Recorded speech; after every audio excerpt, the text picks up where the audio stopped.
नमस्कार। आज हम स्थैतिक एवं प्रावेगिक विश्लेषण के बारे में पढ़ेंगे। आर्थिक विश्लेषण में स्थैतिक एवं प्रावेगिक विश्लेषण की प्रमुखता से चर्चा की जाती है। ये शब्द भौतिक विज्ञान व गणित में भी प्रयुक्त होते हैं, लेकिन अर्थशास्त्र में यह विशेष अर्थों में प्रयुक्त किए जाते हैं। सबसे पहले हम स्थैतिक विश्लेषण के बारे में समझते हैं। स्थैतिक विश्लेषण अथवा स्थैतिकी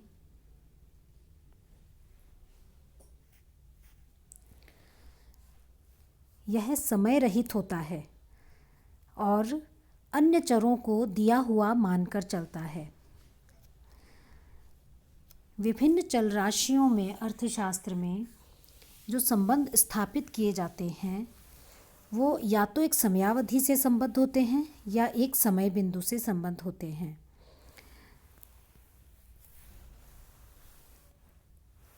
इन दोनों को स्थैतिक विश्लेषण कहा जाता है। जैसे कि हमने पिछले कुछ वीडियो में पढ़ा था कि मांग वक्र और पूर्ति वक्र के परस्पर काटने के बिंदु पर एक वस्तु की संतुलन कीमत और संतुलन मात्रा निर्धारित होती है। यह स्थैतिक विश्लेषण का ही उदाहरण है।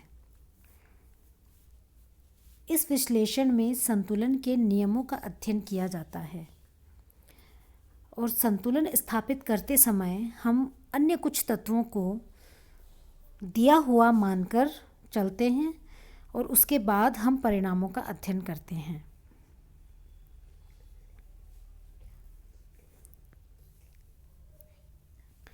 जैसे कि कीमत निर्धारण में हम मांग व पूर्ति को प्रभावित करने वाले अन्य चर जैसे कि जनसंख्या का आकार, आधुनिक तकनीक, उपभोक्ता की आय, उपभोक्ता की पसंद, इन सबको हम स्थिर मान लेते हैं, जिससे मांग और पूर्ति में अन्य किसी कारण से परिवर्तन ना हो, और फिर हम संतुलन का अध्ययन करते हैं। इस प्रकार का जो संतुलन होता है वह स्थिर किस्म का होता है, और यदि इसमें कोई परिवर्तन होता भी है तो यह अपने आप पुनः संतुलन स्थापित होने का प्रयास करता है। अपने पिछले उदाहरण में हम मान लें कि किसी कारण से संतुलन कीमत से वस्तु की कीमत अधिक हो जाती है, तो फिर मांग कम हो जाएगी और पूर्ति अधिक हो जाएगी। कीमत वस्तु की अधिक हो जाती है तो बढ़ी हुई कीमत पर मांग कम हो जाती है और पूर्ति अधिक हो जाएगी।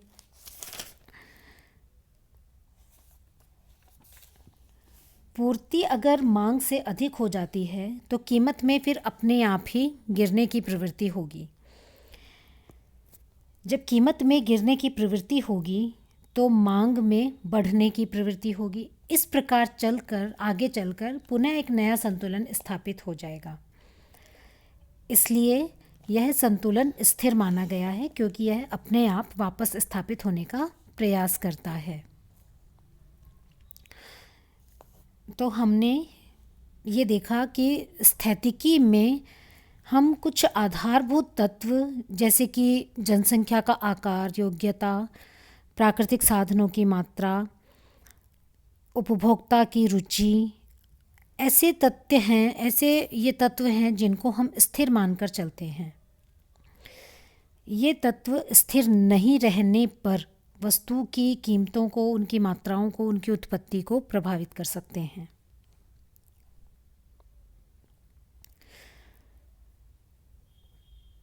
बोल्डिंग के अनुसार स्थिर अवस्था में जनसंख्या की मात्रा, आयु संरचना व दक्षता, पूंजीगत पदार्थों का भंडार व बनावट, ये सब जो उत्पादन के साधन हैं वो स्थिर रहते हैं, और उत्पादन हमेशा उपभोग के बराबर होता है।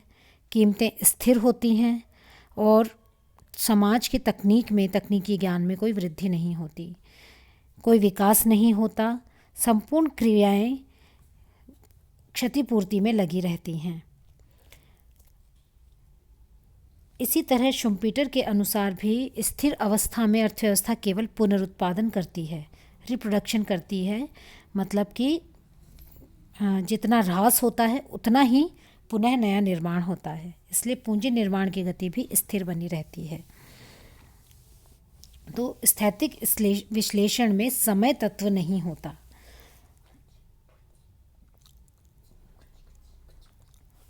अब हम स्थैतिक विश्लेषण का अर्थशास्त्र में प्रयोग पढ़ेंगे।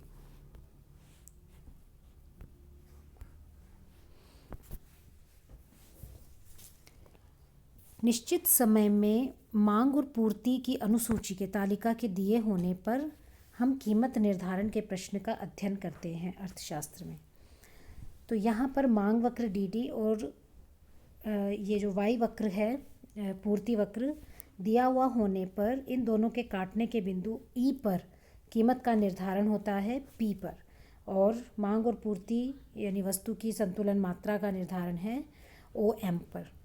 यह स्थैतिक संतुलन है। इसमें यदि कोई परिवर्तन आता भी है तो यह अपने आप पुनः स्थापित हो जाता है। स्थैतिक विश्लेषण की कुछ मर्यादाएं हैं। सबसे पहला तो यह आर्थिक विकास को समझाने में अनुपयुक्त है, क्योंकि यह स्थिर स्थिति का वर्णन करता है।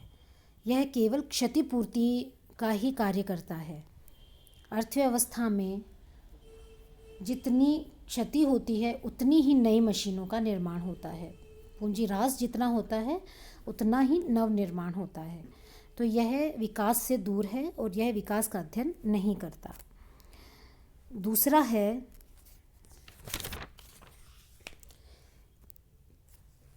यह समयावधि का जो गैप है, विभिन्न समय का जो अध्ययन है, उसमें यह अनुपयुक्त होता है, क्योंकि यह स्थिर समय से संबद्ध होता है।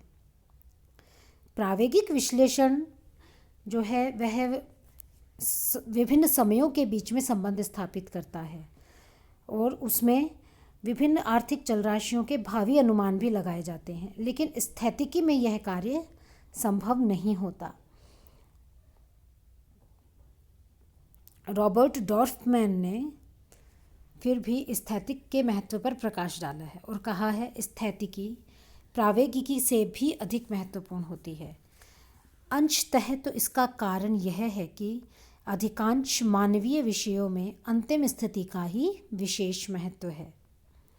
अंशतः इसका कारण यह भी है कि अंतिम संतुलन ही उन समय पथों या मार्गों को गहराई से प्रभावित करता है जो इस तक पहुंचने के लिए अपनाए जाते हैं, जबकि इसके विपरीत दिशा में प्रभाव काफ़ी कमज़ोर पाया जाता है। स्थैतिकी प्रावेगिकी से काफ़ी आसान भी होती है और यह काफ़ी विकसित भी हो चुकी है। इस प्रकार डॉर्फमैन का मत है कि अंतिम संतुलन का अधिक महत्व होने के कारण स्थैतिकी का महत्व बढ़ गया है। स्थैतिकी उन समय पथों को तो नहीं समझाती जो अंतिम संतुलन पर ले जाते हैं, लेकिन स्वयं अंतिम संतुलन का उन समय पथों पर प्रबल रूप से प्रभाव पड़ता है। इससे स्थैतिकी विश्लेषण की उपयोगिता स्पष्ट हो जाती है।